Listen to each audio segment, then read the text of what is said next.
And the last name is George Martin. Oh, there's a great gentleman there and a great arranger and a great person to be around, you know. This tour that I did in Australia called All You Need Is Beatles.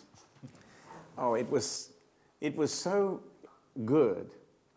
It was George Martin with the orchestra, and then there was a band, and we had two guitar players because we both played acoustic, we both played electric, and we wanted to try to recreate the sound on the original Beatles records.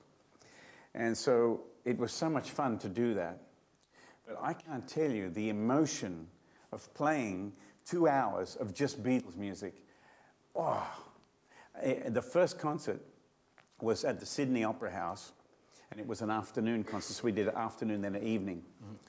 And there was a man who was singing most of the songs like Penny Lane and Hard Day's Night and stuff like that.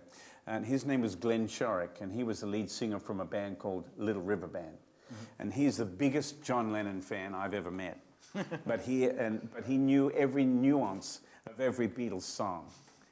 And I remember at the end of the first concert, the curtain came down, we walked off stage, and we walked like that.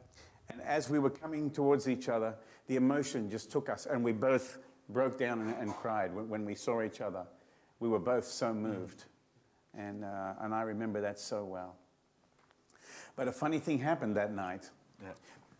George Martin said to me before the second concert, he said, I want you to come to my dressing room after the concert. I have a surprise for you. And I said, okay.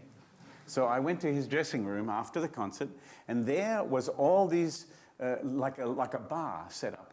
And he said, I'm going to make you one of my martini. And I have never had a martini in my life. So he has crushed ice, he has all the different ingredients, and he mixes it up, and it's... And then, especially in the glass like this, and then he takes the lemon, the skin from the lemon, and squeeze like this, and then, okay. So I drink it. Wow, beautiful. Oh, it's so beautiful. I never had one. So I drank it down. Whew, very nice. He said, whoa. He said, go slow. Go slow. It's a little bit strong. Oh, it's fine. No problem. So he said, would you like a second one? I said, yes, one more.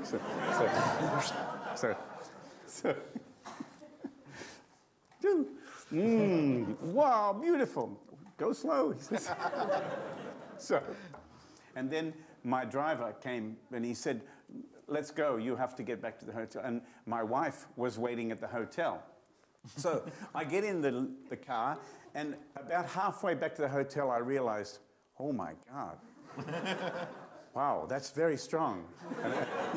And then I get out of the car, and I get in the hotel, and I have no key. I knock on the door, and my wife opens the door, and I go, hello, darling. I had never drank this martini before, and it took about 10 minutes, and then I had nothing. My mouth sort of, I couldn't speak properly, so I never did that again. But I did call them Sir George Martinis. You wrote a composition called Papa George. Yeah,